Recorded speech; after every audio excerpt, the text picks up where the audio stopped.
són els pacients, els metges i tot el que està passant a la sanitat pública un any més. Tot i que sempre es diu que està passant d'una manera excepcional, podem dir que passa cada any. Preocupació als hospitals per l'allau de pacients a urgències. Hem vist imatges d'alguns centres hospitalaris amb les urgències totalment col·lapsades. Deixeu-me dir que algunes imatges que ara es mostren com excepcionals, segons quines urgències vas, te les pots trobar cada dia. El que passa que, per exemple, els que hi haurien d'anar a prendre nota i a buscar solucions, que són els que manen, entre ells els de la conselleria, doncs no sé, es veu que no s'hi acosten o no s'hi apropen. Fins i tot, bona salut.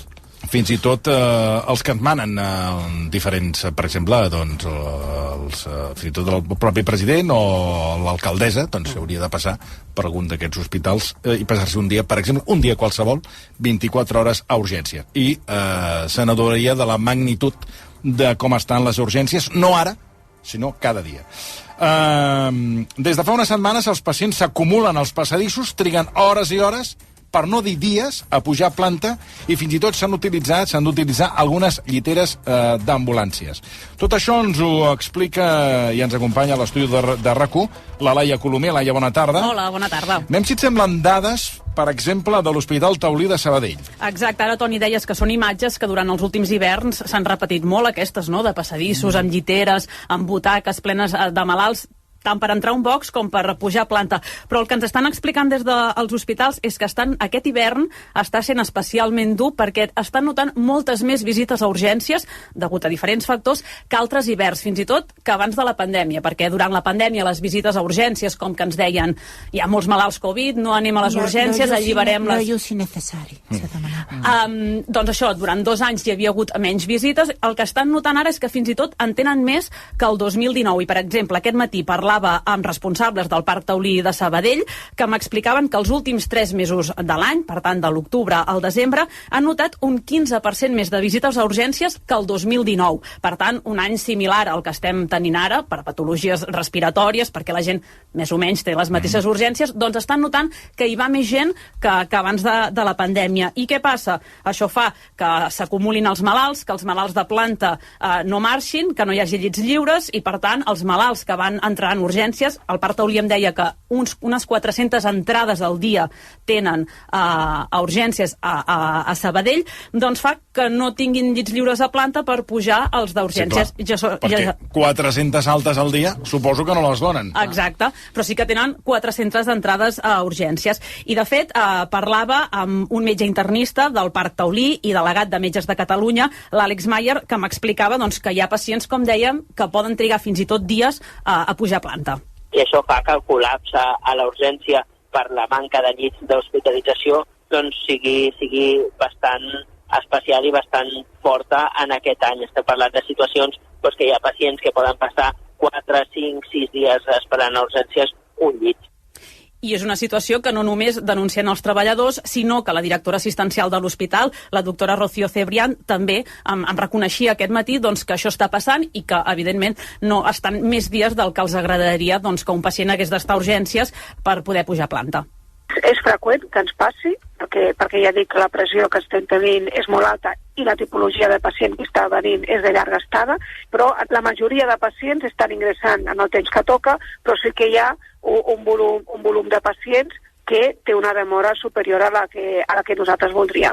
I clar, ens preguntarem per què està passant això, no? Que hi hagi més visites a urgències que abans de la pandèmia, doncs s'explica també una mica per la situació de l'atenció primària, que també està col·lapsada, triga molt a que tinguis hora pel teu metge de capçalera, això fa que molta gent directament vagi a urgències quan podria anar, per exemple, al seu cap, i de fet, la doctora Cebrián m'explicava que de les visites a urgències que tenen al Parc Taulí, un 60% es podrien resoldre doncs, a l'atenció primària. Podem saludar a aquesta hora el Xavier Tarragón, que és president del Comitè d'Empresa de l'Hospital del Mar de Barcelona. Xavier Tarragón, bona tarda. Hola, bona tarda. Quan falten 7 minuts per arribar a 2:45, com estan les urgències a aquesta hora? Bueno, doncs no es diferencien gaire d'aquests dies enrere i d'aquestes setmanes enrere. Hi ha una explotació al servei d'urgències. Hem de pensar que tenim unes urgències que estan pensades per atendre 96 pacients a l'hora, si els volem tenir tots en el seu box de forma adequada, i és habitual com aquests dies se superen els 150, 160, 170, arribant fins i tot als 190 pacients en un moment concret, ja dic, per unes urgències que estan pensades per 96. Això el que comporta, evidentment, és doncs, camilles pels passadissos, habilitar espais que no estan pensats per pacients, sinó per sales d'espera o altres espais per intentar ubicar-los i atendre'ls com bonament podem.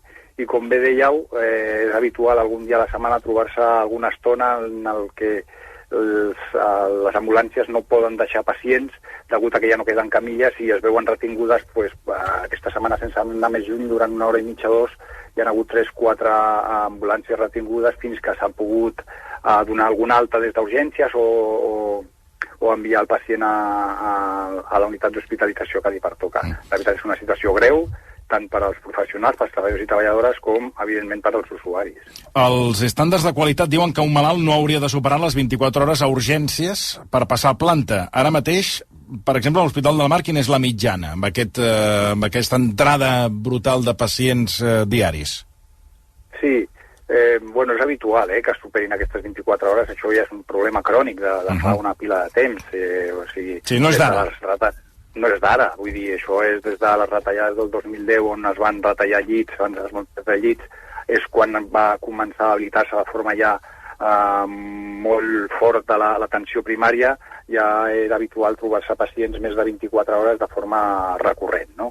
Sí que és cert que ara hi ha un repunt, bueno, tots els hiverns hi ha un repunt, però aquest ha vingut amb més força, més virulència, i és habitual trobar-se diàriament 30, 40, 50 pacients que superen aquestes 50 hores, i pacients que superen les 110 hores gairebé a diari també n'hi ha alguns. Creiem que per molt bé que se'ls intenti atendre, per molt que els treballadors i treballadores es deixin la pell per que estiguin el més confortables possibles, estar en un passadís, estar en una cadira, en un racó, creiem que no és adient per qualsevol usuari de la sanitat, evidentment. El director assistencial i mèdic de l'hospital, Miguel Pere, ha reconegut que les urgències estan saturades, però ha negat, en aquest cas en declaracions al periòdico, que faltin llits. A veure, Laia, explica'ns què és el que diu. Exacte. No, jo he parlat també amb l'Hospital del Mar, i el que em comentaven és que tenen tot el que poden tenir obert. Tots els llits oberts, també s'han derivat malalts de l'Hospital de l'Esperança, ha estat tot obert des de fa setmanes, ja abans d'acabar l'any el pla d'hivern està activat. Això ha comportat que s'hagin ajornat intervencions quirúrgiques, l'Hospital del Mar ha ajornat intervencions que requereixen que la persona quedi ingressada, i han prioritzat les intervencions ambulatòries, en la que després d'operar-se la persona ja se'n pot anar a casa. El que passa també a l'Hospital del Mar és que les urgències han quedat molt petites, són molt petites. Ara ens comentava, no?, el company que 96 té capacitat per 96 pacients, i això ha fet que han quedat petites, i el que sí que està fent a l'Hospital del Mar són unes obres, s'està fent un Hospital del Mar nou, i aquí sí que està previst que es dobli la capacitat de les urgències, però el que ha passat ara és que s'han quedat petites, i davant d'aquest allau de malalts que estan havent-hi aquest hivern tant al Mar com a tots els hospitals, doncs això ha provocat que hi hagi aquesta manca de llits i que s'hagin de posar lliteres amb malalts als passadissos, que ambulàncies hagin de quedar retingudes durant algunes hores perquè aquella llitera s'està fent servir per un malalt a urgències. I això de les lliteres passa al Mar, però m'explicaven que al Parc Taulí també passa, a la Vall d'Hebron també està passant. Per tant, doncs, una situació que no és excepcional, sembla. Jo volia preguntar-li, alguns apunten a que el problema està amb el que és els CAPs. No sé què està passant als CAPs, si realment és a dir, el problema d'aquesta cadena, d'aquest allau de pacients als hospitals ve del CAP. Doncs, bueno, és multifactorial, no és només l'únic problema, no és que l'atenció primària estigui devastada, no? Però jo crec que és probablement el principal motiu de que hi hagi aquest allau als serveis d'urgències. Hem de pensar que, el que comentàvem, que qualsevol patologia, qualsevol pacient amb una patologia crònica que no està, sobretot arrel de la pandèmia, és quan més s'ha notat, no està tenint un seguiment adequat perquè hi ha manca de recursos brutals als serveis d'atenció primària, doncs, evidentment, aquestes patologies no controlades es poden aguditzar havent de necessitar aquest ingrés urgent al servei d'urgències. Però hem de pensar que, a més, si ens posem en la lògica també economicista que hi ha darrere de tot això, creiem que si realment perquè també els estàndards de qualitat parlen de que a l'atenció primària hauria d'anar destinat al 25% del total del pressupost que va destinat per sanitat. Nosaltres devem estar ara al voltant d'un 14 aproximadament. Al final, si s'aportés aquest 25%, nosaltres pensem que es millorarien els resultats en salut per la ciutadania i després també probablement es reduïssin costos per al finançament de la sanitat. Hem de pensar que la gran part del pressupost de sanitat va destinat a l'hospitalària per els ingressos costosíssims que hi ha, si es necessita ingressos a la UCI, intervencions caríssimes, tota la tecnologia sanitària que es requereix per puntera, per intentar sempre ser els millors. Aleshores, nosaltres considerem que seria un win-win el fet d'invertir realment en prevenir més que en intentar resoldre ja quan estàs amb una malaltia greu i ja cronificada. Però per algun motiu que no acabem d'entendre, per molt que s'omplin la boca en què sí que l'atenció primària ha de ser la porta d'entrada i ha de ser protagonista en tot el sistema, no veiem que després això es tradueixi amb els pressupostos a destinar el que es requereix en l'atenció primària. No sé si aquesta situació que estan vivint els hospitals a diferents punts de Catalunya, si això també incideix en mantenir la vaga prevista de metges pel 25 i 26 de gener. Deixa'm fer un incís, sí, perquè no només és vaga de metges. I d'infermeria, sí, vaga de metges i d'infermers, sí, i d'infermeria. Sí que és veritat que en un principi va convocar només metges de Catalunya, però després, a més la sindicat de Sanitat, composada per diferents sindicats que tenen presència, representació en la sanitat de Catalunya, doncs també es va convocar vaga per tots els col·lectius que treballen a la sanitat de Catalunya. O sigui que estan cridats a la vaga tot el sector de la sanitat pública de Catalunya. Aleshores, evidentment, sí, això es manté, perquè almenys nosaltres, de moment, des de la mesa síndica de Sanitat, no hem rebut cap resposta per part del Departament de Salut. O sigui que motius... Perdoni'm, des de que es va convocar aquesta vaga, la Conselleria de Salut no ha mogut peça? No sabem si amb metges s'ha reunit perquè no tenim contacte directe amb ells. Això la Laia està al dia? Sí, justament ahir parlàvem amb metges de Catalunya i ens deien que des del dia 28 de novembre, que és quan metges de Catalunya són els primers que convoquen la vaga, fins ara hi ha hagut un parell o tres de trobades informals, d'anar a fer un cafè, però no hi ha hagut cap convocatòria oficial de reunir-se, a veure, quines són les vostres reclamacions, com podem fer per solucionar això. Sí que ahir el conseller va dir els convocarem aviat, sense dir data encara, falten 2 setmanes. Recordo que el conseller, ell va dir que, com que la data de la vaga és el 25 i 26, quan va ser convocada va dir que hi havia temps de sobres per arreglar-ho. Vull dir, un posat de sobrat d'això s'arreglarà de res, això serà un plis-plas. Clar, ens estem acostant a les dates 25 i 26 i compte amb la situació que estem sanitària, no? Exacte, sí, de fet, quan la van convocar, el conseller deia venia a dir gràcies als sindicats per trigar 2 mesos amb aquesta data de vaga convocada i el sindicat Metges de Catalunya es va mostrar predisposat, va dir nosaltres no volem arribar a fer vaga, volem poder negociar abans unes millores, però clar, arribem a que falten ara ja menys de 2 setmanes per aquesta vaga i no hi ha hagut encara, que sapiguem a hores d'ara, cap trobada formal per mirar de negociar les millores que reclamaven Metges de Catalunya i com dèiem ara també s'hi han sumat altres sindicats del sistema sanitari. Clar, li preguntava al Xavier Tarragón si, clar, tal com estan les coses, si aquesta vaga té algun motiu per convocar-se a dia d'avui. Pues malauradament no.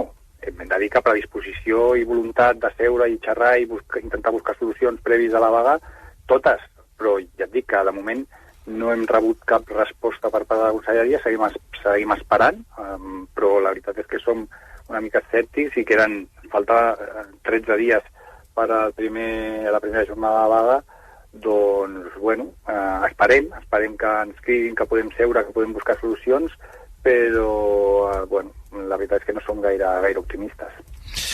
Xavi Tarragón, moltíssimes gràcies per acompanyar-nos.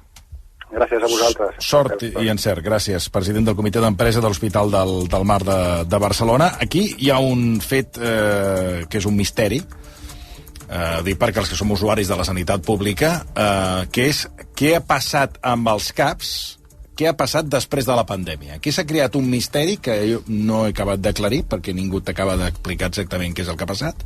Uns CAPs que funcionaven raonablement bé, que tu tenies un problema, demanaves hora al teu metge, o la metgessa, evidentment, o la teva infermera, et donaven una data, doncs, què et diria jo, en 3, 4, 5 dies, com a molt et donaven data o un dia per la setmana següent, i després de la pandèmia, a partir de la pandèmia, on no t'hi has pogut acostar, hem transformat les consultes a consultes telefòniques. Aquestes consultes telefòniques es fan pràcticament inviables, en molts casos, amb el metge no hi és, o el metge està fent una altra cosa, no volen que t'hi acostis, i a partir d'aquí el que és el calendari de cita ha passat d'una setmana, 2 setmanes, 3 setmanes, ja et trucaran, el metge que estava no està de baixa, la infermera no sé on està, i hem entrat... I clar, què passa? Que quan la gent es troba malament i no hi ha respostes per part del CAP, doncs la gent se'n va als hospitals, que crec que és una mica el que està passant. Exacte, sí, perquè... Aleshores, clar, jo, disculpa'm, Laia, però és que estem en lo de sempre, estem discutint aquí cada dia si Pere Aragonès ha d'anar aquí a la cimera aquesta de la setmana que ve, que em sembla molt bé la discussió, però és que això són focs d'encenalls. La qüestió és el que estem parlant. La gent està malalta, la gent té unes prioritats i unes necessitats, que per això paguen uns impostos, perquè aquesta és l'altra. O sigui, aquí no hi ha res de franc. Tu amb el teu sou pagues uns impostos, i aquí es paga una seguretat social, i es paguen uns impostos, i de cop i volta el servei cada cop és pitjor. Però no pels que ho fan, sinó perquè els hi falten metges, els hi falten mitjans. I aquí, silenci absolut per part del govern català.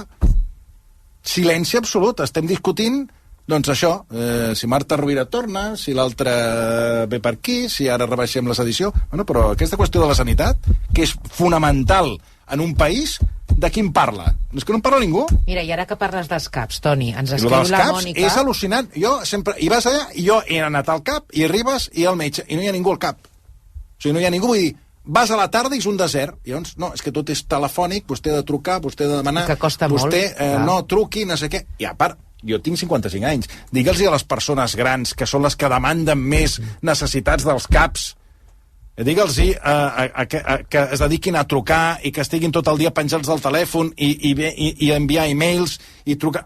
Escolta'm, però on hem arribat? El que explica aquesta oient que es diu Mònica, que no sé si treballa en un CAP, però sembla que sí, perquè diuen que al CAP es podrien resoldre molts casos, però que no poden donar hora.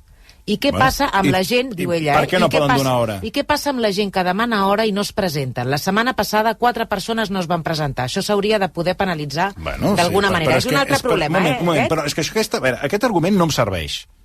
Aquest argument no em serveix. És a dir, demanen hora i no es presenten, molt bé, doncs, però és que aquest no és el problema. O sigui, el problema és que demanen hora i no es presenten, molt bé, s'ha de penalitzar. Com a la gent que reserva una taula en un restaurant, jo crec que a mi em sembla molt bé que el restaurant digui, miri, vostè vol venir aquí, vostè pagarà 20 euros a la taula, i si no, no li reservem. A mi em sembla molt bé, com el CAP que penalitzi d'alguna manera a la gent que no es presenta.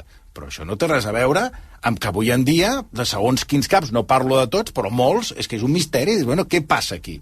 Un telèfon, ja trucaran, no sé què, truca per aquí, l'altre no sé què, bueno, ja no saps mai amb qui parles, no hi ha mai el metge de torn, el teu metge ara està, ara no està, ara està per aquí, ara... Clar, i la gent què passa? Doncs truca urgències. I després una altra qüestió, urgències, i en dono fe dilluns, 7 hores perquè vingui un metge d'urgències de la sanitat pública a casa. 7 hores. Resposta del 112. Vagi vostè a l'hospital. Això és el que està passant. Sí, sí. Perquè en dono fe jo mateix, o sigui, jo vaig tenir necessitat, perquè vaig tenir un col inefrític, i la resposta, no hi ha metge per vostè. Agafi, li enviem una ambulància i l'enviem a l'hospital i ja doncs ja l'atendran. Doncs clar, passa el que passa. Exacte, perquè és gent que segurament podria anar al CAP, però els CAPs estan en la situació que ara descrivies i van a urgències perquè saben que potser triguen 7 hores, però l'acabaran atenent. Mira, tinc fins i tot una fotografia perquè malauradament per qüestions familiars m'he passat molts dies al clínic, molts dies, i m'he dedicat a anar fent fotografies que quan arribes les durades d'urgències, o sigui, el temps que tu trigaràs a ser atès a urgències. 7 hores i mitja. I t'ho diuen allà, temps d'espera, hi ha molta gent que venia i deia, bueno, jo me'n vaig, perquè suposo que deuen tenir coses menors. Però clar, això vol dir la llau de gent que arriba que has d'esperar-te 7 hores i mitja a ser atès, perquè no hi ha... Aquí hi ha un problema gravíssim, En parla algú? Algú ho planteja? Doncs jo no sento ningú que en parli. O sigui, ningú. És un tema, està aquí. I quan et toca, doncs et fots. Però és de lo que hi ha. I ja està. I jo no veig que en parli ni cap conseller, ni se'n parla a la ràdio. Un tema, no. Ara, això sí, si el Pere Aragonès ha d'anar o no, aquest és un temazo. O avui el tema de si la sedició, que em sembla molt bé, però és que aquest és un tema, per mi, prioritari. I d'aquí que els metges ja n'estiguin, quan parles amb ells, metges infermers estan fins al capdamunt, que no es posen mai cap solució, i convoquin la vaga. I després la conselleria, home, falten 2 setmanes. No hem fet ni un pas? Hosti, però en mans de qui estem? No sé, és que és d'una... Em sembla irresponsable per part de la conselleria. Em sembla irresponsable. Perquè per una altra cosa que m'adverteixen els metges, si es pensen, em diuen, que vindran aquí amb una carretada de diners i ho arreglaran, això no s'arregla amb una carretada de diners, això s'arregla perquè és un problema estructural. I no m'ho diuen un metge i 2 metges, sinó que en parlo amb molts, i tots et diuen el mateix. I el problema ve de base i de fa molts mesos, no d'ara, sinó fins i tot d'anys. No s'ha fet res? Doncs ja t'ho trobes. Alguna cosa més del món aquest mèdic? En podríem parlar durant moltes hores. No, i estem rebent molts missatges relacionats amb com funciona la sanitat, que ho sàpigues. Clar, però és que ningú diu res. És que a més, els pacients hauríem de fer, o sigui, de posar-nos al costat, perquè al final són gent que gràcies a ells podem viure, hauríem de fer costat als metges i les infermeres amb la vaga. No sé de quina manera, però al final, perquè tu ets el que surts perjudicat. O sigui, ells tenen unes demandes, però el que va al CAP, el que va a l'hospital, el que s'està 6 hores, el que està en unes urgències que et poses les mans al cap del que veus, perquè demostra que hi ha gent que no trepitja mai les segons quin tipus d'urgències, però jo que les he trepitjat bastant, veus coses que et poses les mans al cap. I dius, hòstia, com pot ser això? És intolerable. Hi ha caps misteriosos, perdoneu que us ho digui. No, però vull dir que la gent, el ciutadà, s'ha de posar al costat de la sanitat pública, perquè és que si no ens la prendran, desapareixerà. Això és una cosa que mira, si desapareix no cal pagar-lo. A Madrid tots estaven molt contents, contentíssims que podien fer xupitos i les braves i la birrita i la libertà. Però què ha passat amb la sanitat pública? Que els hi han fotut. Una catàstrofe. Avui fan vaga, no? Sí. No, per això dic que... Hi ha convocatòries de vagues del sector sanitari a moltes comunitats de l'Estat, perquè com a Catalunya estan... I després una altra cosa, no hi ha metges, els metges els paga malament, se'n van a fora, 24 hores de guàrdia, i després el nivell aquí, doncs... després hi ha una altra qüestió que estic investigant, que també és de traca, de metges que venen a fer el MIR de fora d'Espanya, que són subvencionats pel país, per Espanya, venen amb unes beques, que es formen aquí, i quan han estat formats aquí, estan formats, són metges, i fan de metge a alguns hospitals, i no és un cas, sinó n'hi ha uns quants, necessiten el permís de treball com a metges a Espanya. I el Ministeri resulta que d'una manera aleatòria alguns els hi dona el permís i a d'altres no, i han de tornar al seu país d'origen, quan Espanya els hi ha pagat la beca del MIR durant X anys per formar-se com a metges.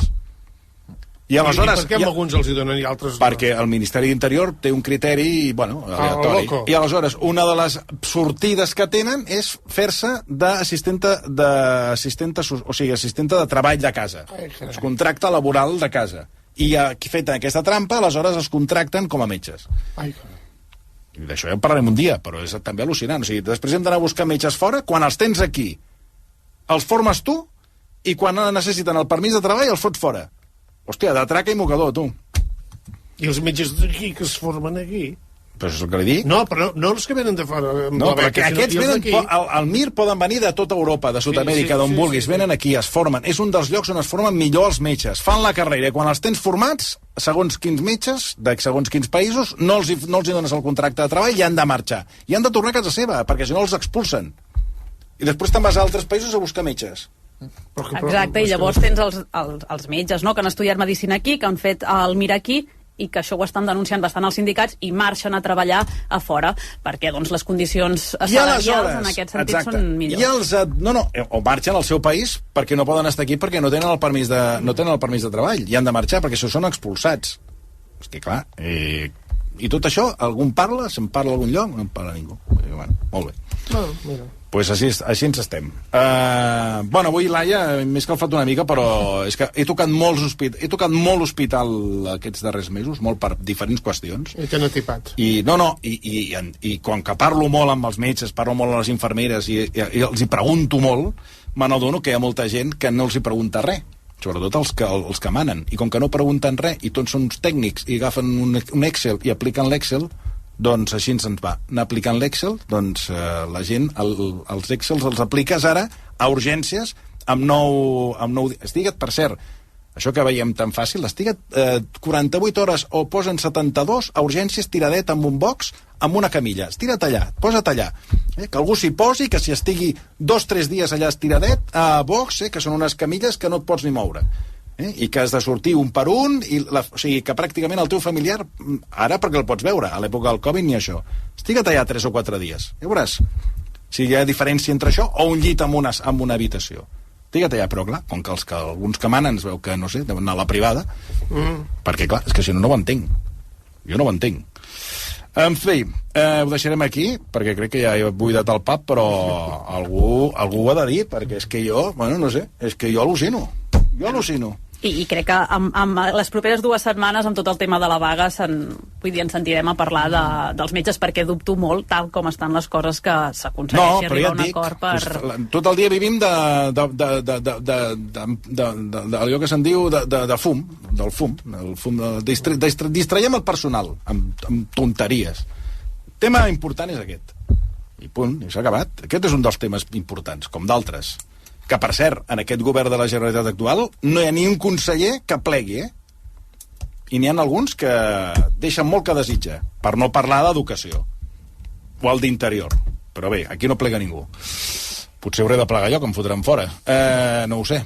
15 minuts i arribem a les 5. Ara tornem.